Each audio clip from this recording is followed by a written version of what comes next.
નમસ્કાર, હું નીતિન પટેલ. તમે જોઈ રહ્યા છો સમાચાર મેં આગે ન્યૂઝ. હવે જોઈએ આજના સમાચાર. હિંમતનગરના મોતીપુરામાં નિવૃત્ત સૈનિકોની રેલી દરમિયાન હિંસક બનેલા ટોળાએ ટ્રાફિક ચોકીમાં તોડફોડ કરતા ચકચાર મચી ગઈ છે.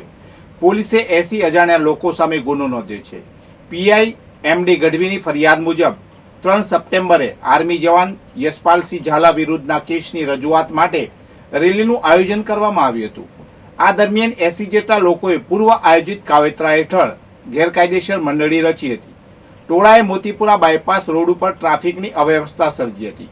તેમાંથી 10 જેટલા લોકોએ પોલીસ કર્મચારીઓને ધમકી આપી હતી. આ લોકોએ મોતીપુરા ટ્રાફિક ચોકીના કાચ અને ખુરશીઓની તોડફોડ કરી અંદાજે ₹5000નું નુકસાન પહોંચાડ્યું હતું.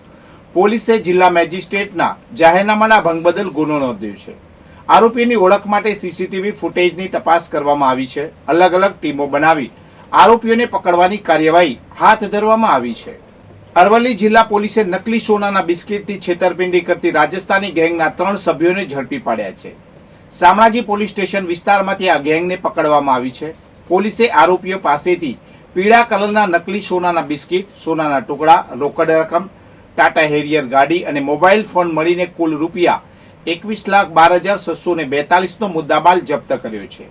પકડાયેલા આરોપીઓમાં ખુશબુદ્દીન અબ્બાસ મોહમ્મદ ખાન મેવ, ભંડારા ભરતપુર, મોહસિન ખાન કાસમ ખાન પ્રતાપ ખાન મેવ, બિરગાવન ભરતપુર અને રાકેશ કુમાર સુરેશભાઈ સાબરામ બગલે ભંડારા ભરતપુરનો સમાવેશ થાય છે.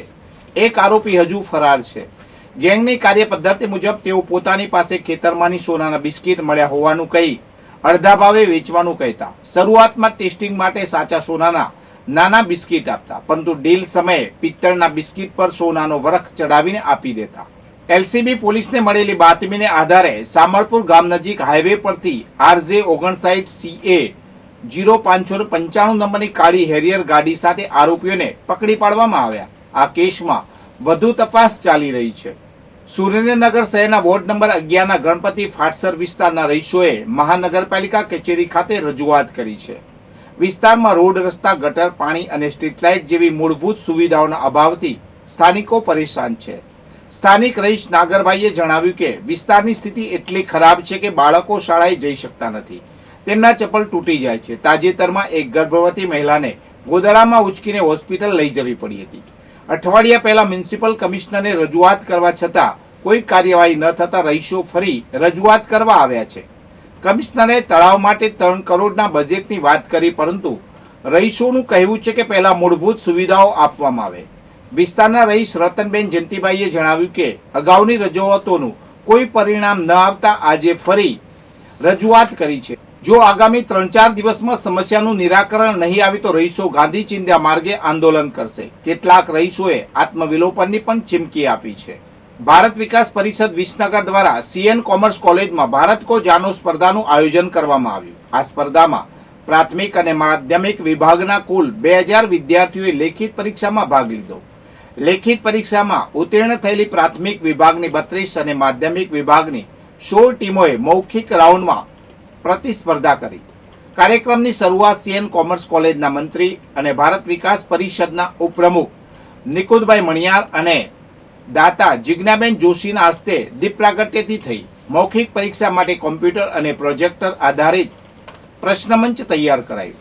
પ્રકાશભાઈ મેવાડા અને મલયભાઈ મણિયારે PPT આધારિત પ્રશ્નો પૂછ્યા. પ્રાથમિક વિભાગમાં નવયુગ શિશુ નિકેતને પ્રથમ, કેર પબ્લિક સ્કૂલે દ્વિતીય અને સરદાર પટેલે સ્કૂલે તૃતીય સ્થાન પ્રાપ્ત કર્યું.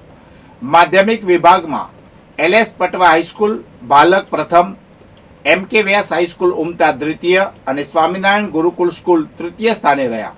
કાર્યક્રમને સફળ બનાવવામાં ભાવેશભાઈ પટેલ અને મનીષભાઈ બાબુલાલ પટેલનું આર્થિક યોગદાન મહત્વપૂર્ણ રહ્યું.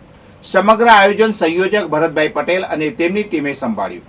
મૌખિક પરીક્ષામાં ધવલભાઈ પટેલ અને કુશાબેન મણિયારે સહયોગ આપ્યો. મૂલ્યાંકન કમલેશભાઈ સોની, હેમાબેન સોની અને ધવલભાઈ મોદીએ કર્યું. સમાપન સમારોહમાં વિજેતા વિદ્યાર્થીઓને શિલ્ડ અને ગિફ્ટથી સન્માનિત કરાયા. છેલ્લા 3 દિવસથી સમગ્ર ઉત્તર ગુજરાતમાં વરસી રહેલા અવિરત ભારે વરસાદને પગલે બહુચરાજી તાલુકાની જીવાદોરી સમાન ગણાતી રૂપેણ નદીમાં નવા નીરની ભારે આવક થઈ છે. લાંબા સમય બાદ નદી બંને કાંઠે વહેતી થતા સ્થાનિક લોકો અને ખેડૂતોમાં હર્ષોલ્લાસનો માહોલ છવાયો છે. બહુચરાજી પંથકમાં છેલ્લા 72 કલાકથી સતત વરસાદી માહોલ જામ્યો છે, જેના કારણે સ્થાનિક જળાશયો અને નદી નાળાઓ છલકાઈ ગયા છે અને આ વરસાદને કારણે રૂપેણ નદીમાં પાણીની સતત આવક ચાલુ રહેતા નદીએ તેનું રૌદ્ર અને રમણીય સ્વરૂપ ધારણ કર્યું છે. આમ લાંબા સમય બાદ રૂપેણ નદીને બે કાંઠે વહેતી જોઈને સમગ્ર પંથકમાં ખુશીની લહેર વ્યાપી ગઈ છે અને આગામી સમયમાં ખેતી તથા પશુપાલન માટે સારા દિવસોની આશા બંધાઈ છે. વધુ સમાચાર માટે જોતા રહો સમાચાર મેં આગે ન્યૂઝ. નમસ્કાર.